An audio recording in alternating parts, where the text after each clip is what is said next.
Morgan. Welcome to the video and welcome to my channel, Morgan's Magical Makings.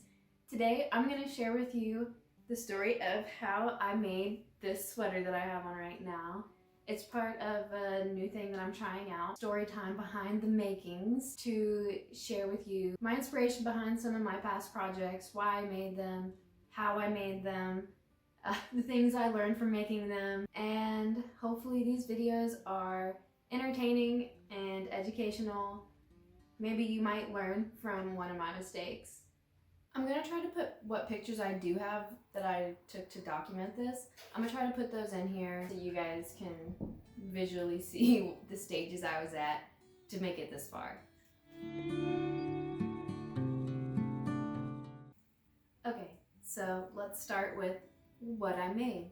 I made this hand-spun sweater all by myself. I spun the yarn on my wheel and I knit it, but also the gray yarn in this I made like from raw fleece. Like I got it from the sheep and I washed it and I prepped it and I turned it into yarn and I turned it into this sweater, which is kind of magical. It also took a really long time. So let's talk about why I did this project. I had been spinning for about a year and I thought that it would be a good time to try spinning a large quantity of yarn consistently. And I got really excited. I got this fleece. I went to my first fiber and yarn festival. Essentially, this was a learning challenge, this whole sweater. I learned on the go. This happened over the course of like 3 years probably, but you'll hear all about that. But it was my first knit sweater and it was my first time messing with raw fleece at all or really doing any sort of fiber prep, so I was learning that as I went. And yeah, I had a pretty decent amount of knitting experience as well. Prior to this, I had been knitting probably like a year and a half. I'd been back at knitting, but I taught myself when I was younger, so I knew like the basics. And I picked it up here and there. But I was mostly crocheted. So this is my first big knitting project too, and it was quite a big undertaking. But that is why I did it. It was quite a challenge. I completed it. It took 3 years, but I did it. Okay, so let's talk about how I made this. So I picked a simple raglan sweater that had this pocket on the front. I really wanted something that was practical. I didn't want to make anything too fancy that I'd be afraid to wear. I will try to find that and link it down below. And then this wool, I don't know off the top of my head what it is, and if I find it, I will let you know here. But I prepped this I washed it in my apartment over the course of like, I don't know, it was a while. I did this apartment and it's a pretty messy thing to do. But it was fun learning. And I prepped it I went to school at NC State and they had a craft center. And at that craft center, they had a fiber studio, which is very exciting. That's where I learned to spin. It was really the first time that I had seen crafts. Like I had crocheted like for most of my life and done crafts here and there, and like I've always just loved crafts. But it was the first time I'd ever seen it like validated as more than like a hobby. Like this was like a really cool place. I learned to spin there, and then they had the machine that I needed to process the fiber on, and I could pay a studio membership for like $50 a semester versus paying like $500 for this tool. So I processed the fiber when I could. Okay, so the original plan was to have this black, which is carbonized bamboo that I spun on a drop spindle. It was supposed to be along here, along the top. I have it along the cuffs and the bottom edge.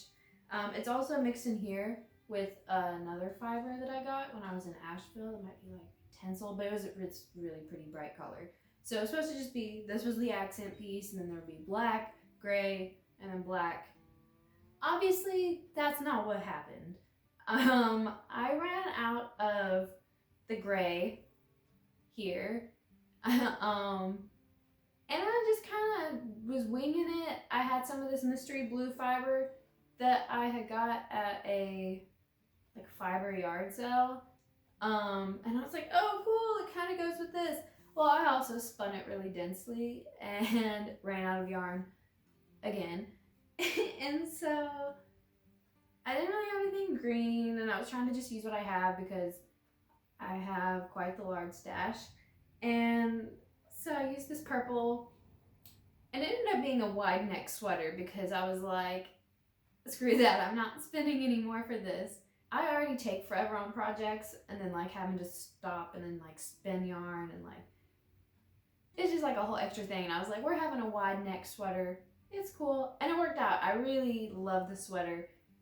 It is warm and cozy, like the warmest sweater. It's dense. It's the heaviest garment I own probably. Like, it's a few pounds. This thing took me like 3 years total to make, from like starting prepping the fiber to finishing off the collar on the neck. It was probably like 3 years. Alright, let's talk about what I learned from this project. Okay. Number one, gauge is important and measuring your yardage is important. And yeah, I probably would have been able to stick to my original plan had I planned a little better. But on the other hand, I have a very bright and colorful sweater that makes me very happy to look at, and I really enjoy the colors. And I wouldn't have had this color combination had I not run out of yarn. So I would have loved it either way, but this was just a bit unexpected. I also learned firsthand the importance of having spaces like craft centers and stuff available on places like college campuses, because I don't know that I would have been able to pull off most of this. I don't know that I would have been able to learn to spin as quickly. I definitely would not have been able to have access to the fiber prep equipment. I was in college, so I would not be able to do that type of investment.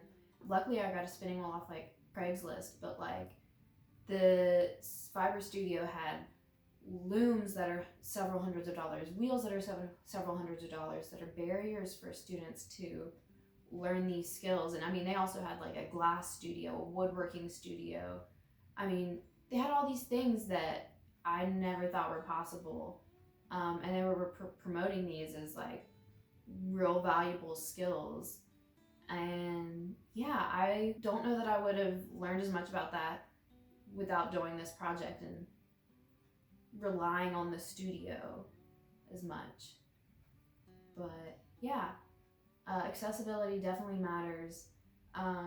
Crochet hooks and knitting needles, those are things that are pretty easy to get a hold of. There might be a few bucks.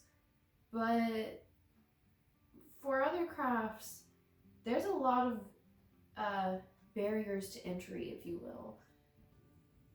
The craft center at NC State was one of my favorite reasons of going there.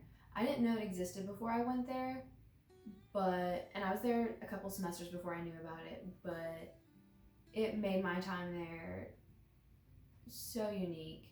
And if you have a craft center available to you, please go check out whatever classes they're offering. They're so cool. Thank you for watching this video. If you like this video and would like to see more storytime videos, be sure to give this a thumbs up and subscribe to see what we get up to at Morgan's Magical Makings. Until next time, bye.